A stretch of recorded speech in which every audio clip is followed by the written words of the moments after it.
Mike, we're back on these couches. It's been a minute. It has. Guys, you're going to probably expect on podcast the same day. Yeah. But Antonio and Marco's dad... They're being losers, is what they're being. They're like, we'll do it tomorrow. So they got stuff to do. They got stuff Come on, to do. who So are you kidding? Tuesday morning, the day after this episode goes out, our podcast with Antonio and my dad, Gaetano, will be out. You guys are loving that. We're going to try to cut it down a little bit shorter. We usually go like too long, over an hour and stuff. We'll try to cut it down. If you have questions, send them in. But anyway, quick little review. Then we'll go into depth with these guys because, you know, they're crazy and they got their own opinions too. Let's start off with the first game.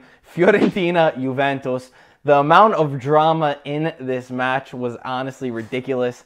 Of course, Federico Bernardeschi had to score against his former team. But before that, it was the post. They hit the post. Yeah. And let's talk about that handball with Chiellini. Apparently, they're ready to take it. Veretout was ready to take it. And then the referee got that call from his mic and said it wasn't. It wasn't a penalty. It was offsides before it hit Chiellini's arm. Yes. So, yeah, basically, the whole point is, did Alexandro pass the ball back intentionally or unintentionally? They say if Alexandro passed the ball back intentionally, then it is not offsides. If he didn't pass it back intentionally, it's offsides.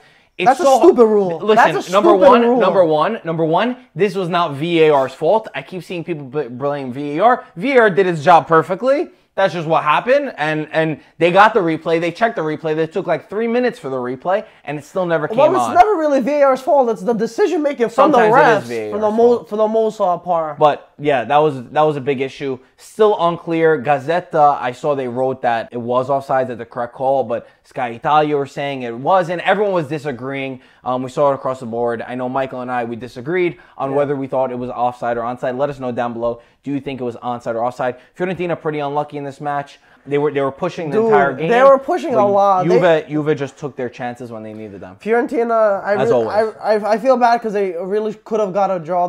They kept pressuring, especially in the first half. Yeah. They died down in the second a little bit. And then the thing that got everybody pissed off, that all I heard was Bernardeschi, who celebrated. Disrespectful. We'll get into it on the podcast because we'll talk about it for days on the podcast. Let's go on to the next game, Spal against Milan, where Milan absolutely thrashed Spal. Man, was January and now February, a great month for Gattuso and AC Milan. 4-0 and Cutrone, baby. This guy, I swear to you, he reminds me so much of people. It's becoming so cliche because everybody's saying it, but he's not the best player, but he just has the, I feel like in his body, it just tells him where to go, and he taps the ball in, does his job. This is I'm not going to hype it up too much, but we haven't had an Italian who had this knack for goal scoring like we do with Cutrone. Marco, I feel like you said that about Belotti. I don't want to ruin the party, but he has great... But Belotti was more physical. That's true. He has great position. He just knows where to be when the ball's there. And he's hungry. He fights. He needs to be a little bit smarter in certain situations. But he's only 19. He's only going to learn that. But I think it's unbelievable that Milan was looking for so long for their striker, and I really think Cutrone, who's starting, he scored his first double in the Serie A, and he's getting so much experience. This Milan has so many young Italian players. They're building so much under Gattuso. Game after game, they're looking better and better and better. And you know we're going to have to hear what Antonio says because he's going to go crazy about Milan winning. He's definitely happy. The game that freaking surprised everybody right now, Napoli 4-1 against Lazio. Lazio were up 1-0, and I was like, yo, this is the game that we're seeing. Lazio, physical battle. They're up 1-0, push Napoli in a corner, and Napoli... For I won't say the first time, but the realest time that I realized it, that this Napoli is such a strong team. They really showed that they are pushing for that Scudetto this season because they pulled out their claws when they were backed in a corner and killed it, slayed it. Napoli, two different sides from last season or this season. They played amazing. Did you see what Insigne and Wallace? They were going up head-to-head. Wallace was looking right down on him. Dries Mertens, we made the meme, and Dries Mertens posted on his story. He done us bad, though, because he put fucking smiley faces all over the IFTV logo. Anyway, this time, it was cool because all of you guys were like messaging us, you're on Dries Mertens' story, so that was just cool in itself. Mertens bagged in a sick goal. The play from Napoli, the movement that they have, the belief that they have. Sadi got sent off. He went back to go grab his cigs, went back upstairs. He was upstairs watching, celebrating. I mean, this Napoli is freaking strong.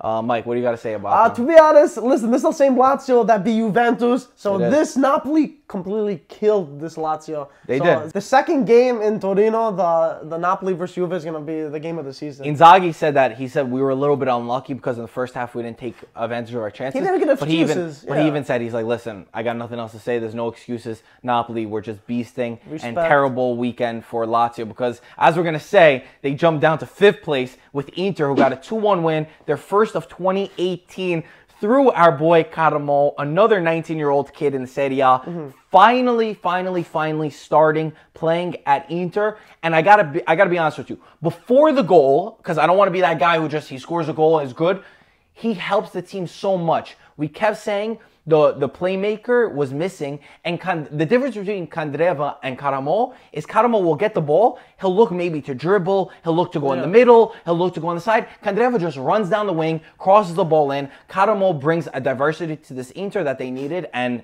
fantastic, huge win for Inter, even though they're like, you know, you're so anxious that Bologna was going to score, and I thought Bologna was going to come back with that 9 minutes of extra time. They got 2 red cards, too. I mean, this is the first win of the new year, too. So hopefully this win keeps them competing in the top 4. Huge win for Inter. They really need this. Jumping into 3rd place, as we said, very good, very good weekend for them. The last game that we'll talk about, Roma 5-2 against Benevento, where the storyline is Cengiz Under, the Turkish. He might be 19 too, 20, 21. They're all in the same age. Mike, when we saw him in Red Bull Arena, we said this summer that he was a beast. He is showing that he can be a beast. It was against Benevento, but listen. Milan tied against Benevento. No win is easy. He got 2 goals and he got an assist. I just love his attitude. He reminds me of that little Salah. You know, we said Salah was missing. I forgot about that guy. Cengiz Under is going to get a lot more gameplay. I loved Elsha, Perotti, Cengiz, and then Dzeko up top. They bagged in a lot of goals. Probably should have done better on the defense, but also we got Champions League. We got Champions League coming up, so of course you're going to see Roma. They had Struman and Gerson, not Nainggolan and De Rossi, so it's okay. They got the win. Yes, it was maybe stressful. Maybe the attitude of the team could have been better. Job well done. And they hopped Lazio in the standings too. Terrible weekend for Lazio. Lazio were the real losers. Everybody else won. 3 consecutive Serie A losses. Yeah, not good. Belotti got on the score sheet, but for the rest of the games, we're going to keep this concise, nice, short, because some of you love the hour-long podcast. Some of you are like, go back to the couches and do it short. We want to find something in between of that. Exactly. So. The podcast, you can find it on iTunes, Google Play, SoundCloud, YouTube, Facebook, everywhere. We're going to try to get it a little bit shorter. If you want to hear more in-depth of the Serie A, hear our take, hear Antonio's crazy take, let us know. Go subscribe. Go follow us everywhere there. And rate the podcast. Send us questions, too, about the podcast, too. Send us questions. We're going to get deep analysis into everything. This is just on the forefront. Guys, what did you think about the Serie A? Let us know in the comment section below. As always, thank you for watching, and we'll talk to you soon. Ciao, ragazzi. You were back in second. I'm back, bro. We stayed in second. The mentality changed. Oh, it's just a fact. This year just to qualify Champions League, right? Yeah, to qualify, bro. Maybe Europa League.